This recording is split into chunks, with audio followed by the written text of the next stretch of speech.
இன்றைய வாசகங்கள் ஏப்ரல் 25, 2025. பாஸ்கா என் கிழமை வெள்ளி. முதல் வாசகம். இயேசுவில் அன்றி வேறு எவராலும் மீட்பு இல்லை. திருத்தூதர் பணிகள் நூலிலிருந்து வாசகம். அந்நாட்களில் பேதுருவும் யோவானும் மக்களோடு பேசிக் கொண்டிருந்தனர். அப்பொழுது குருக்களும் சதுசேயர்களும் கோவில் காவல் தலைவரும் அங்கு வந்தார்கள். அவர்கள் மக்களுக்கு கற்பிப்பதையும் இறந்தோர் இயேசுவின் மூலம் உயிர்த்தெழுவர் என்று அறிவித்ததையும் கண்டு எரிச்சல் அடைந்து அவர்களை கைது செய்தார்கள். ஏற்கனவே மாலையாகி விட்டதால் மறுநாள் வரை காவலில் வைத்திருந்தார்கள். அவர்களுடைய வார்த்தைகளை கேட்ட பலரும் நம்பிக்கை கொண்டனர். இவ்வாறு நம்பிக்கை கொண்ட ஆண்களது எண்ணிக்கை ஏறக்குறைய 5000. மறுநாள் தலைவர்களும் மூப்பர்களும் மறைநூல் அறிஞர்களும் எருசலேமில் ஒன்று கூடினார்கள். அவர்களுடன் தலைமை குருவான அன்னாவும் கயபா, யோவான், அலெக்சாந்தர் ஆகியோரும் தலைமை குருவின் குடும்பத்தை சேர்ந்த அனைவரும் கூடியிருந்தார்கள். அவர்கள் திருத்தூதர்களை நடுவில் நிறுத்தி, நீங்கள் எந்த வல்லமையால் அல்லது எந்த பெயரால் இதனை செய்கிறீர்கள் என்று வினவினார்கள். அப்பொழுது பேதுரு தூய ஆவியால் ஆட்கொள்ளப்பட்டு அவர்களுக்கு மறுமொழியாக கூறியது, மக்கள் தலைவர்களே, மூப்பர்களே, உடல் நலமற்றிருந்த இவருக்கு நாங்கள் செய்த நற்செயல் எப்படி நிகழ்ந்தது என்பதை குறித்து நாங்கள் இன்று விசாரணை செய்யப்படுகின்றோம். நாசரேத்து இயேசுவின் பெயரால் இவர் நலமடைந்து நம்முடன் நிற்கின்றார். இது உங்கள் எல்லோருக்கும் இஸ்ரேல் மக்கள் அனைவருக்கும் தெரிந்திருக்கட்டும்.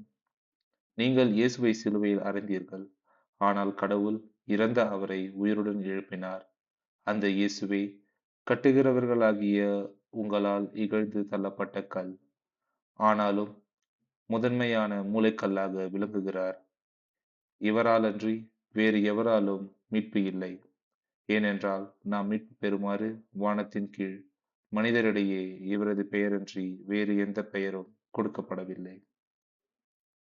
இது ஆண்டவரின் அருள்வாக்கு. இறைவா உமக்கு நன்றி. பதிலுரை பாடல். பல்லவி. கட்டுவோர் புறக்கணித்த கல்லே கட்டடத்தின் மூலைக்கல்லாயிற்று. ஆண்டவருக்கு நன்றி செலுத்துங்கள், ஏனெனில் அவர் நல்லவர். என்றென்றும் உள்ளது அவரது பேரன்பு.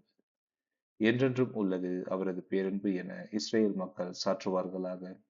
என்றென்றும் உள்ளது அவரது பேரன்பு என ஆண்டவருக்கு அஞ்சுவோர் அனைவரும் சாற்றுவார்களாக. பல்லவி. கட்டுவோர் புறக்கணித்த கல்லே கட்டடத்தின் மூலைக்கல்லாயிற்று. கட்டுவோர் புறக்கணித்த கல்லே கட்டடத்துக்கு மூலைக்கல்லாயிற்று. ஆண்டவரால் இது நிகழ்ந்துள்ளது. நம் கண்களுக்கு இது வியப்பாயிற்று. ஆண்டவர் தோற்றுவித்த வெற்றியின் நாள் இதுவே என்று அக்களிப்போம், அகமகிழ்வோம். பல்லவி. கட்டுவோர் புறக்கணித்த கல்லே கட்டடத்தின் மூலைக்கல்லாயிற்று. ஆண்டவரே மீட்டருளும், ஆண்டவரே வெற்றி தாரும். ஆண்டவரின் பெயரால் வருபவர் ஆசி பெற்றவர். ஆண்டவரது இல்லத்தினின்று உங்களுக்கு ஆசி கூறுகிறோம். ஆண்டவரே இறைவன், அவர் நம் மீது ஒளிந்துள்ளார். பல்லவி. கட்டுவோர் புறக்கணித்த கல்லே கட்டடத்தின் மூலைக்கல்லாயிற்று.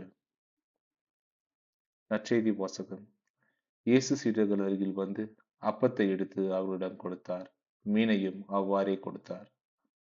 யோவான் எழுதிய தூய நற்செய்தியிலிருந்து வாசகம். அக்காலத்தில் இயேசு தம் சீடருக்கு திரேபிய கடல் அருகே மீண்டும் தோன்றினார். அவர் தோன்றியது இவ்வாறு.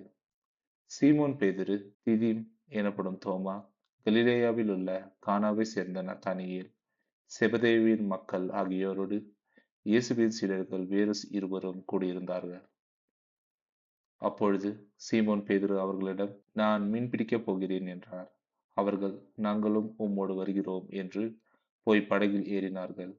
அன்று இரவு அவர்களுக்கு மீன் ஒன்றும் கிடைக்கவில்லை. ஏற்கனவே விடியற்காலை ஆகியிருந்தது. இயேசு கரையில் நின்றார். ஆனால் அவர் இயேசு என்று சீடர்கள் அறிந்து கொள்ளவில்லை. இயேசு அவர்களிடம், பிள்ளைகளே, மீன் ஒன்றும் படவில்லையா என்று கேட்டார். அதற்கு அவர்கள் இல்லை என்றார்கள். அவர், படகின் வலப்பக்கத்தில் வலையை வீசுங்கள், மீன் கிடைக்கும் என்று அவர்களிடம் கூறினார். அவர்களும் அவ்வாறே வீசினார்கள். மீன்கள் மிகுதியாய் அகப்பட்டதால் அவர்களால் வலையை இழுக்க முடியவில்லை. இயேசுவின் அன்பு சீடர் அதைக் கண்டு பேதுருவிடம், அங்கு நிற்பவர் ஆண்டவர்தாம் என்றார். அதை கேட்டவுடன் தம் ஆடைகளை களைந்திருந்த சீமோன் பேதுரு ஆடையை இடுப்பில் கட்டிக்கொண்டு கடலில் குதித்தார். மற்ற சீடர்கள் மீன்களுடன் வலையை இழுத்துக்கொண்டு படகிலேயே வந்தார்கள். அவர்கள் கரையில் இருந்து வெகு தொலைவில் இல்லை. ஏறக்குறைய 100 மீட்டர் தொலைவில் தான் இருந்தார்கள். படகை விட்டு இறங்கியவுடன் கரியினால் தீ மூட்டப்பட்டிருப்பதையும் அதன் மீது மீன் வைத்திருப்பதையும் அவர்கள் கண்டார்கள். அங்கு அப்பமும் இருந்தது. இயேசு அவர்களிடம், நீங்கள் இப்போது பிடித்தவற்றில் சில மீன்களை கொண்டு வாருங்கள் என்றார். சீமோன் பேதுரு படகில் ஏறி வலையை கரைக்கு இழுத்தார். வலை நிறைய பெரிய மீன்கள் இருந்திருந்தன. அவற்றின் எண்ணிக்கை 153. இத்தனை மீன்கள் இருந்தும் வலை கிழியவில்லை. இயேசு அவர்களிடம், உணவருந்த வாருங்கள் என்றார். சீடர்களும் சீடர்களுள் எவரும் நீர் யார் என்று இயேசுவிடம் கேட்க துணியவில்லை. ஏனெனில் அவர் ஆண்டவர்தாம் என்று அவர்கள் அறிந்து கொண்டார்கள். இயேசு அவர்கள் அருகில் வந்து அப்பத்தை எடுத்து அவர்களிடம் கொடுத்தார். மீனையும் அவ்வாறே கொடுத்தார். இவ்வாறு இயேசு இறந்து உயிருடன் எழுப்பப்பட்ட பின் தம் சீடருக்கு இப்போது 3ஆம் முறையாக தோன்றினார். இது ஆண்டவரின் அருள்வாக்கு. இறைவா உமக்கு நன்றி.